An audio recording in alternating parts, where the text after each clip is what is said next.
सच्चाई तो यह है कि पूरा देश पिछले 2 वर्षों से एक प्रेसिडेंट रूल जैसी स्टेज में चल रहा है। पार्लियामेंट जैसी संस्था जो सरकार को ट्रांसपेरेंट बनाती है या सरकारी महकमों की जवाबदेही को तय करती है, वो धीरे-धीरे अप्रासंगिक हुई चली जा रही है। क्योंकि जो जो मुद्दे आपने बताए, जो संसद में उठाने से फ़र्क पड़ता है, मुझे कोई डाउट नहीं है कि हमारे बहुत से साथी इन मुद्दों से जुड़े हुए हैं और हम सब लोग भी जब तक संसद में रहे, इन मुद्दों को बड़े जोर-शोर से उठाते रहे। लेकिन जो सरकार का तंत्र है और विशेष तौर पर जो नौकरशाही है, वो टाइटल तो लेके चल रही है लेकिन लक्ष्य खो चुकी है।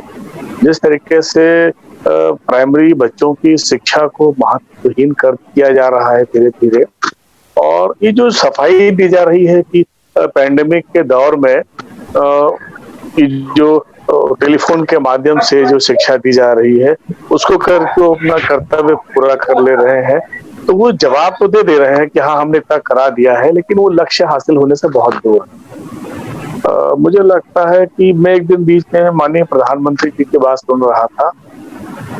उन्होंने इस बात को कहा था कि अब हमें जो सरकारी जो मशीनरी है, मतलब बाबू लोग, जैसा कि उन्होंने शब्द इस्तेमाल किया, अब हम बाबू लोगों के सहारे इस देश को नहीं चला सकते। तो निजी क्षेत्र की क्षमताओं पर हमें यकीन करना सीखना होगा।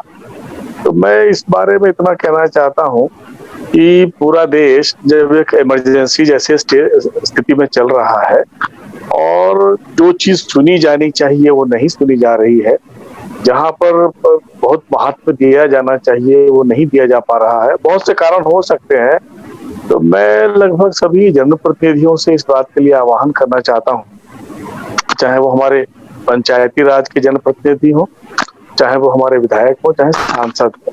और विधायकों और सांसदों की पोजीशन में समझ सकता हूँ कि जो विधायी संस्थाएं हैं, वो धीरे-धीरे अपना वजन खो रही हैं और ये सरकारों की सहूलियत के लिए हो रहा है, जनता की सहूलियत के लिए नहीं हो रहा है। इसलिए अपने जो कॉन्स्टिट्यूएंसीज हैं, उसमें प्राथमिक शिक्षा के मामलों में सीधे-सीधे इन्वॉल्व हो करके जो भी एजेंसियां वहां पर काम कर रही हैं, शिक्षक है, सरकारी व्यवस्था है और विशेष तौर पर जो गांव में पेरेंट्स हैं, उनके साथ मिल करके इस बात को देखें कि जो 2 साल में बच्चों ने पढ़ाई जिस तरीके से छूटी है उनकी, वो भूल गए हैं उन्होंने क्या पढ़ा था। और उससे भी खतरनाक बात क्या है कि जो बच्चे बिना एग्जाम के पास कर दिए गए हैं, आने वाले वर्षों में जो हमारा एचआर बिल्डिंग है इस देश का, उस पर बहुत बुरा असर पड़ने वाला है। मुझे तो लगता है कि जो सरकारी कर्मचारी अधिकारी बैठे हुए हैं व्यवस्था के अंदर, वो इस बात से मुतमईन हो जाएंगे कि हम पुलिस व्यवस्था अच्छी कर लेंगे, जिससे कि जो हमारे बच्चे भटक रहे हैं उसका ये लोग इलाज कर सके। तो जहाँ पर समस्या का समाधान होना चाहिए, वहाँ समाधान नहीं हो पाया है। ये बहुत ही दुखद स्थिति है और इस देश के लिए बहुत ही दुर्भाग्यपूर्ण स्थिति भी है।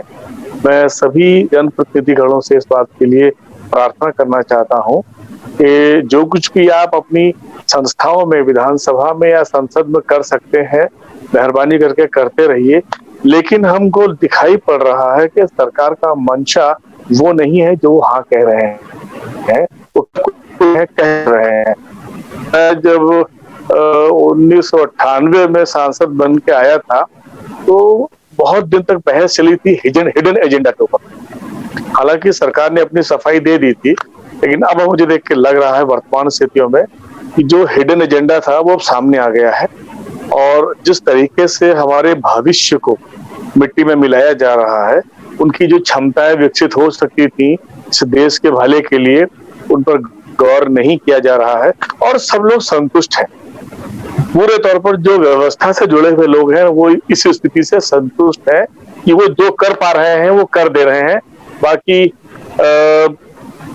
जो हो सकता है वो किया जाएगा। ये बड़ी मोटी बात चल रही है। इन परिस्थितियों में मेरी यही प्रार्थना है कि अब direct involvement with children and parents and जो मशीनरी, जो कंसर्न मशीनरी है, उसके साथ करके जमीन पर काम करना चालू करें, क्योंकि जिन बच्चों की पढ़ाई छूट गई है 2 साल तक, उसको ब्रिज करना पड़ेगा। कैसे उसको संभालना होगा वो स्थानीय प्रयोगों पर ही डिपेंड करता है।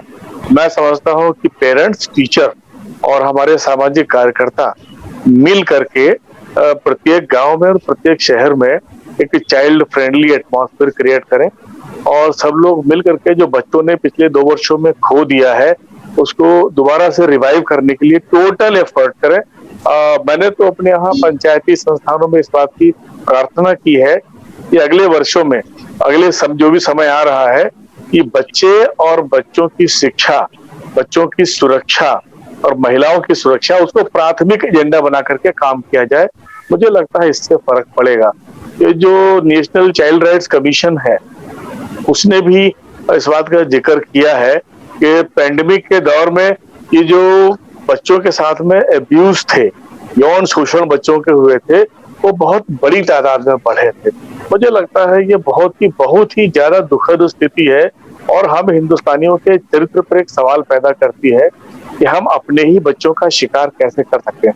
मुझे लगता है कि अब सरकारों के बस का नहीं रहा है। इस समस्या को हमारे जो जनप्रतिनिधि हैं और जो सामाजिक लोग हैं, उनको डायरेक्टली मिल करके और समाज में इन्वॉल्व हो करके सुधारने की कोशिश करनी होगी। ये बड़ा काम है, लेकिन अब इसके अलावा मुझे रास्ता कोई दिखाई नहीं पड़ रहा है। मैं भाई रंजन जी का आभार व्यक्त करना चाहता हूँ कि उन्होंने ये मौका दिया बात करने का। हम लोग बैठ के मिलकर बात कर पा रहे हैं काफी दिनों के बाद में, और वाकई में मुझे भी अमरीश जी की बड़ी याद आ रही है कि एक ऐसा जागरूक इंसान हम लोग के बीच से चला गया जो वाकई कमिटेड था और हम सबको जगाए रखता था। हम सब लोग बिजी रहते हैं और बड़े अफसोस की बात है, लेकिन फिर भी काम तो रुकेगा नहीं और हम लोग इस तरीके से अमरीश जी को अपने बीच में से जाने नहीं देंगे। उनकी जो प्रयास थी, जो इनिशिएटिव था, वो चलता रहेगा और हम सब लोग चलते रहेंगे। एक बार पुनः मेरी यही प्रार्थना है सभी लोगों से जो सामाजिक कार्य में लगे हुए हैं कि अब डायरेक्ट इंटरवेंशन करें। इससे मुझे लगता है समाधान निकल सकेगा। आप सभी लोगों को बहुत बहुत धन्यवाद।